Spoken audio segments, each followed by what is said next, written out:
Hello guys, welcome back to the HardReset.Info channel. Today I do have the very nice topic for you.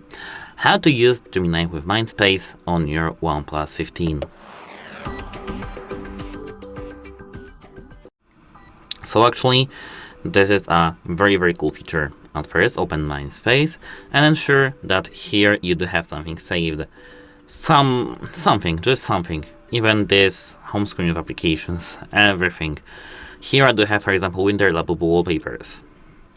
Remember them. Winter Labubu wallpapers. Here, wait a moment, I will show you the screenshot actually.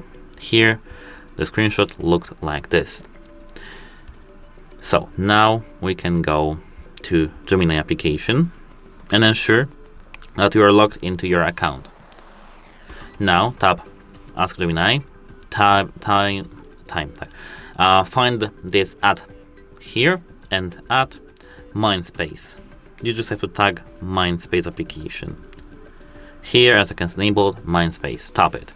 Here, when you do have the add MindSpace tagged, you can, for example, type a question. For example, where can I find the Winter Labubu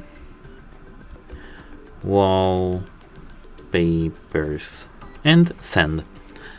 Once it's sent, we are connected to MindSpace, and now here are memories about Winter Labubu wallpapers.